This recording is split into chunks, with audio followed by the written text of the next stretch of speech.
Hello students, welcome back to Sethi chemistry point. बच्चों, students, मैं आज आपके लिए लेके आया हूँ केमिस्ट्री का बहुत ही इंपॉर्टेंट क्वेश्चन जो सॉल्यूशन चैप्टर से लिया गया है। और वो क्वेश्चन क्या है? क्वेश्चन यह है, aquatic animal are more comfortable in cold water rather than in warm water. यानी कि एक्वेटिक एनिमल कोल्ड वाटर में बहुत अच्छी तरह कंफर्टेबल है, बट वार्म वाटर में वो इतना कंफर्टेबल नहीं रहते। ऐसा क्या रीजन है और इस क्वेश्चन को हम किस टाइप इक्वेशन से सॉल्व करें?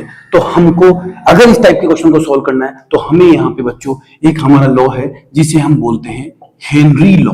हेनरी लॉ, हेनरी लॉ हमारा है क्या? P इक्वल्स टू के एच इंटू एक्स। ये हेनरी लॉ का मैथमेटिकल रिप्रेजेंटेशन है। P इज प्रेशर, के H is Henry constant and x is solubility। X is solubility of a gas in liquid, solubility of a gas in a liquid। यानी कि ये हमको question जो बता रहा है वो हेनरी लॉ की इक्वेशन बता रहा है। अब पहली बात हमें ये देखना है कि जो हमारा KH है वो KH डायरेक्टली प्रोपोर्शनल होता है टेम्परेचर, यानी कि KH और टेम्परेचर में डायरेक्टली प्रोपोर्शनल का रिलेशन होता है।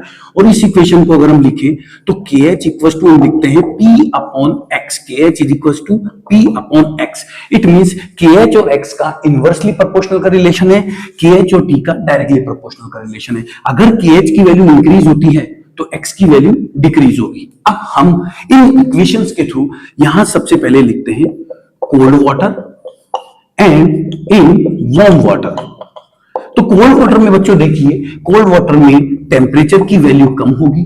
टेम्परेचर की वैल्यू कम होगी तो ऑलरेडी KH की वैल्यू भी कम हो गई, और KH की वैल्यू अगर कम हो गई तो x की वैल्यू यहां पे क्या हो जाएगी? XO2 इंक्रीज हो जाएगी। वार्म वाटर में देखिए, टेम्परेचर की वैल्यू इंक्रीज हो गई, KH की वैल्यू भी इंक्रीज हो गई और XO2 की वैल्यू यहां पे क्या हो गई? डिक्रीज हो गई।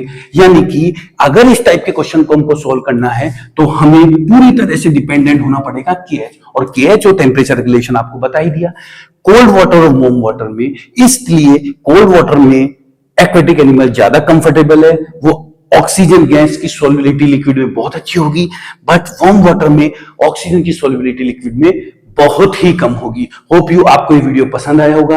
अगर ये वीडियो पसंद आया तो इस वीडियो को ज्यादा से ज्यादा शेयर कीजिए, मेरे इस पेज को सब्सक्राइब कीजिए। मिलते हैं एक नई वीडियो और एक नए लेक्चर के साथ। ओके।